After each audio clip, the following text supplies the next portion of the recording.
I'm Law Director of Excel Software Solution. Today, I want to share the topic about the invoicing in Malaysia. I will give you the very basic understanding about the invoicing in Malaysia. I won't go into very detailed, but I believe this is the very good video for you to learn. Okay, especially for those first time understand what is invoice. Okay, so I will break down into many parts. Before we start the invoicing training, I hope you can download the flipbook, the PPT, okay, via this QR code. So after download, you can actually print out, or you choose to not print out. I will keep updating using the same QR code, okay, in case got any update from LHGN. Okay, let us start our training today. Okay, today I will cover all these topic. Introduction of invoice, overview of invoicing flow, and so on. So for you, if let's say you just want to know more about what is a standard invoice, what is consolidated invoice, then you just choose those topics. Okay, so I will break down into many parts, okay, in my video, but you can, if you already understand the introduction part, okay, maybe you can skip it. Okay, so let's start our training today. Okay, for part one, I will introduce what is invoicing about. Okay, what is the scope of invoice? Talking about invoice, a lot of us we thought as long as not using manual way to issue invoice is called electronic invoice. It's true also. For me, I think this is good enough to define what is invoice. Okay, but today our training is not only cover this simple invoice. We are talking about the LHDN invoice. Okay, our income tax department invoicing. So what our income tax Malaysia want us to do is our government going to set up a invoice portal. It is called My Invoice Portal. So this My Invoice Portal will collect all our invoice, get approval, get validated before we send to our customer. Okay, before we send to our customer, and hence our customer receive the invoice must be get validated one. If our customer simply reissue using manual invoice, highly possibly they cannot deduct tax. Okay, that is the main objective of this My Invoice Portal. And if we go a manual way to issue invoice and then we take picture, we email to the LHCN, I don't think they got enough time and enough manpower to check one by one. And that's why this PDF format, Excel format, Microsoft Word, I don't think they got enough time to check one by one. And then that's why we need to follow their standard format. Okay, for our programming terms, we call XML and JSON. Okay, these two is a standard programming terms. So as long as we are the programming background, we know what is XML and JSON. So for you, if you without programming knowledge also doesn't matter. Okay. So for your understanding, okay, our government set up the My Invoice Portal, and this My Invoice Portal only read these two files. Okay, based on LHDN promise. So less than 2 seconds. Okay, we verify our invoice, their IC number, their detail, and so on. Okay, less than 2 seconds. Okay, so that's why we cannot simply set the PDF format, okay, Excel format. No, so we all follow one standard formats. And the objective for this My Invoice Portal, the ultimate goal is to prove our income. So not only income, also including those non-taxable income, other income, okay, or donation. So every monthly we receive, I can say any money we receive, we need to issue invoice, okay, to justify this is our taxable income or non-taxable income. Okay, so on the other hand, okay, this system actually is a debit credit system. So for my part, okay, I'm the seller, so it's to prove my income. On the other hand, for the purchaser, okay, for the buyer, so they will treat it as a proof of their expenses.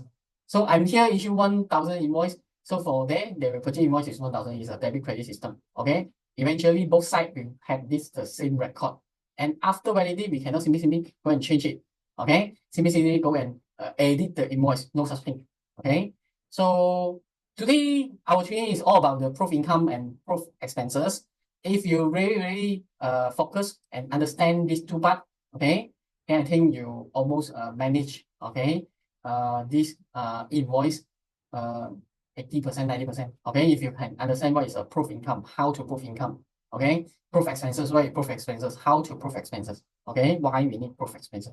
Then this invoice is not difficult for you. Okay, I think is you can handle all the invoice already. Okay, so in taxpayer perspective. Okay, this taxpayer perspective, of course, not only talking about the business taxpayer, also talking about the personal. Why invoicing is good? For me, I personally think this invoice is good, especially when I do my tax audit, okay, or tax submission. Every year, when I want to do my tax submission, I will call my tax agent, insurance agent to get the insurance statement. Call my unit trust agent to get the unit trust statement. Okay, from there I need to know how many is my tax relief on the insurance. Okay, how many the tax relief on the unit trust. But after we have this my invoice portal, all the expenses we spend, okay, we can record and store in the my invoice portal. And end of the year, we can print out all the invoice, okay, for tax submission purpose. This is ultimate goal. And also the habit of payment is a bit changes compared with last time. Last time we pay our supplier. We can ask the invoice later. Or next year only we ask the supplier to send us the invoice. But now every invoice must be validated before we allow to claim tax. I believe the payment method we pay to our supplier will going to change. Okay. So without the valid invoice, we won't going to pay our suppliers after invoice is fully implemented in Malaysia. Okay, this is what I can foresee. So for the account department, it's more easier for them to prepare the account. We won't have any backlog account anymore. Okay. Last time we have a lot of backlog account because of the change of invoice, change of amount, change of the invoice date, and so on. A lot of this billing issue happened. But after invoice, I believe this all big issue going to reduce. Okay. Let's say if this invoice is fully implemented, I believe we can transfer our data among your company to my company. Okay, easily. From your purchase sales invoice become my purchase invoice. Okay. But now it's very difficult because some company using manual, some company using accounting system, and we got a lot of different accounting system. So this is not going to happen right now, but I believe in one day future. So all this will be happen after invoicing implement. Okay. So for the last one, reducing operation cost. You see, this invoice is a digital invoice. Is stored in our personal invoice portal or personal tax portal. So this tax portal, anytime we can download the invoice. Okay, for what our government need us to keep all this printed copy. I don't think in the future we need to print out all our invoice. So we can just anytime we want the invoice, we can download from the my invoice portal. Okay, so I don't want to talk much on these benefits. Okay, I want to focus more on the theory. Okay, so talking about the income tax point of view, of course, income tax point of view, they want all Malaysia, okay, whole Malaysia to be digitalized. This they want, okay, what they want, okay. So of course, our government already built the apps, okay. If you say I don't know how to use app, you say I don't have money to spend on app or post system or accounting system, doesn't matter. So this my invoice portal actually is a app system. You can log in using website or you can download apps. It's called my invoice apps, okay. So from my training, I will show you, okay. So later I will show you what is this my invoice apps and how it works. So for audit purpose, of course, every one transaction is in the my invoice portal. So for data analysis, for audit purpose, I think it's very easy for LGN, okay, in the future. I don't think we need to bring a lot of document to income tax department, income tax officer to let income tax officer check one by one. I don't think future we need all this. Okay. So it's all by one click. So okay, talking about the invoice, only 4 documents. Okay, we need to send to LCM portal, to this my invoice portal, get validation before we send to our clients. Only 4 documents. Okay, only invoice, credit note, debit note, and refund note. Okay, so you see here, I repeat, invoice, credit note, debit note, and refund note. So no such thing is called EOR, officer receipt, e-payment voucher, e-journal, no such thing. No such thing, e-quotation, e-stock, okay, e-accounting, no such thing, no such thing. So we only need to submit the invoice, credit note, debit note, and refund note. Very straightforward. And this invoice is cover all the our other income, okay, intercompany billing, our non-taxable income, donation, everything. Every money we receive, we using invoice. Okay, post, cash sales, the cashier machine, everything is using invoice. For adjustment, okay, we use credit note and debit note. Reduce using credit note, increase using debit note. Okay, and the last one is refund note. Refund note, Only for those system they don't have credit system. Okay, they don't have credit note system. There is a cash sales basis, and then they need to refund to the customer. Okay, they're only using this refund note. So I believe refund note also very less we're going to use in Malaysia. Only certain accounting system they are specifically for cash sales purpose. Okay, then only they require this refund notes function. And who going to affected? So you see the my notes. Okay, red color means the new additional one. Okay, new additional one, you see a lot of changes from LHN, but don't worry, my notes will show you the before and after. Okay, for this with a line one, okay, this one is removed. Okay, this one removed from the previous guideline, and the new one I will put in red color. So initially only B2B, B2C, and B2G is involved in this e-invoice, only these three. Okay, B2B is the business to business. Okay, I do business, you do business. I need your validity invoice to deduct tax. This one definitely. So how about B2C? B2C is I do business, you are the consumer, like restaurant. Okay, you are the retail shop. Okay, DIY. Okay, so all these customers they don't need the invoice to deduct tax, and sometimes this document also not for tax relief purpose, cannot deduct tax relief. So why they need to keep all this data in their My Invoice portal? No need. So for business itself, we still need to prove income. So remember just now I said prove income and prove expenses. Even though the customer don't want to use the invoice to prove their expenses, but for business owner, we still need to prove our income. So there is a mechanism to submit for this B2C business. It's called consolidation, okay, invoice. So later I will show you what is consolidated invoice. Okay, so I will move to the B2G. So B2G, we sell goods to government department. So our LCN also need the data, okay, to support this transaction. And also G2B and G2C. Government sell to us. Some transaction they need to issue invoice. Some transaction no need. Okay, I will show you also. Okay, later what is those things required to submit invoice and those is not required issued by the government. Okay, the last one you see already removed, okay, from all taxpayer undertaking commercial activity in Malaysia and change to replace this and then change to all person in Malaysia.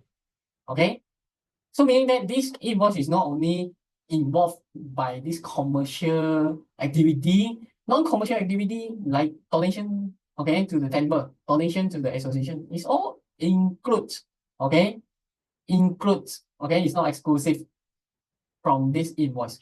So association, okay, branch, partnership, all these business, okay, business or non-business, temple, Chinese temple, as long as you receive income, you still need to submit the invoice, all this income. How to submit?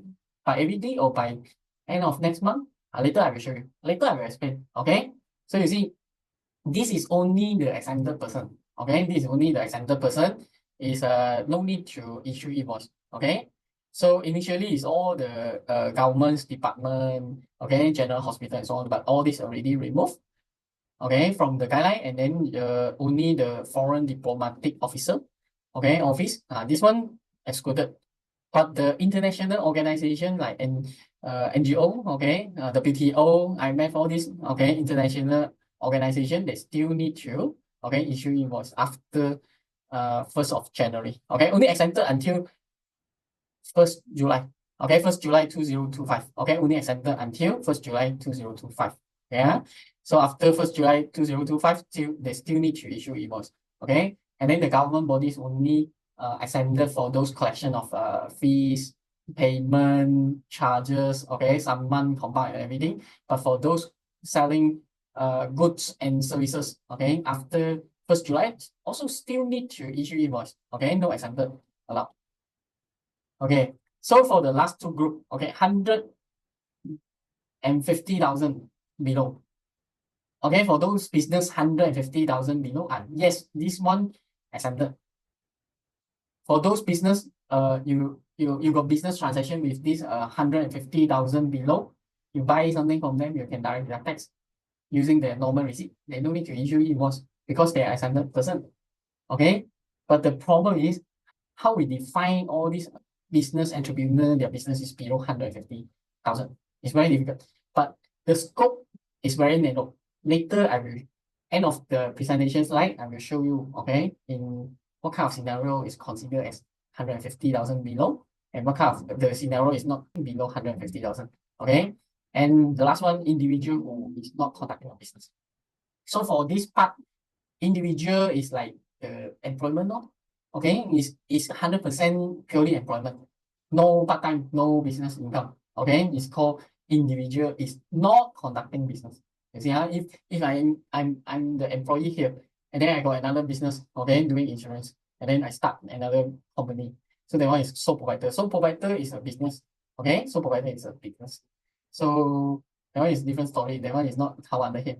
So only the individual is not doing any business.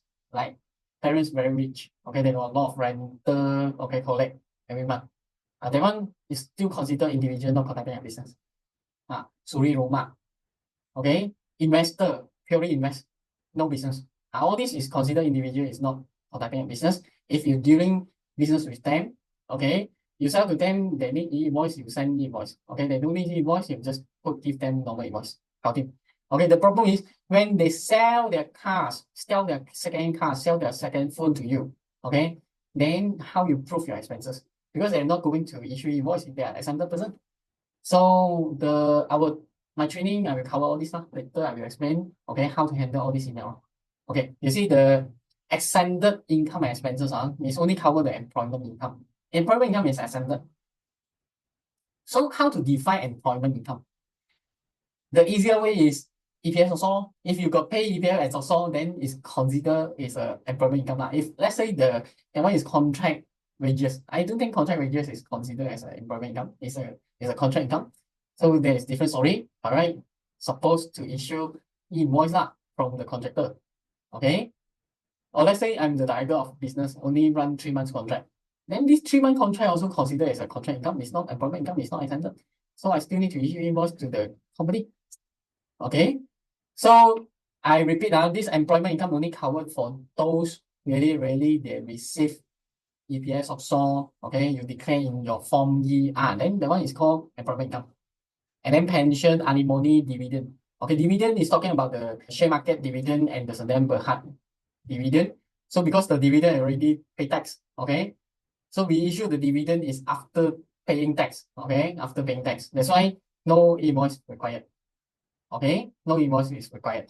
But in future, next year start, so 100,000 and above dividend required to pay 2%. Okay, 2% tax. This one is different story. Okay, the guideline is not announced yet how to treat this 2%. I believe this 2% confirm need to issue invoice. And then the zakat also exempted. Scholarship remove. Scholarship, okay, if you sponsor student overseas, and then you require their IC number. This one is not exempted anymore. And the transaction in the share market, this one is exempted. And the transaction to the share of the company is not listed. Okay, in Bursa Malaysia. This one, except for it's only exclusive for the individual. Okay, for business is not exclusive. Okay, you see the company, LLP, trust body, okay, and the cooperative society is not exclusive. They still need to issue invoice if they got sell their share. Okay. Our country, okay, our government, they break down into 3 different stages, okay, to implement this invoice. Based on the audit report 2022, okay, for the first batch, okay, already past few months, start this first batch cover 100 million business and above, about 2,000 company within this category. Okay, 1st August 2024. So the next batch coming soon, 1st January. 1st January, 25 million until 100 million. Okay, so this is second batch. So this second batch, okay, coming soon. So this one, I think less than 1 month, okay, going to start. And the last batch is for those new business set up on year 2023. And also their business below 25 million. Okay, this one is next year, July. Okay, so all together break into 3 stages. Okay, part one, I already covered everything on the part 1. So I already explained the scope of invoicing. So part 2, I will move into detail how we're going to submit the invoice and then get validation before we send to our customer. Okay, after we get validation from LHN server, then only we send to our customer. Okay, on the part 2.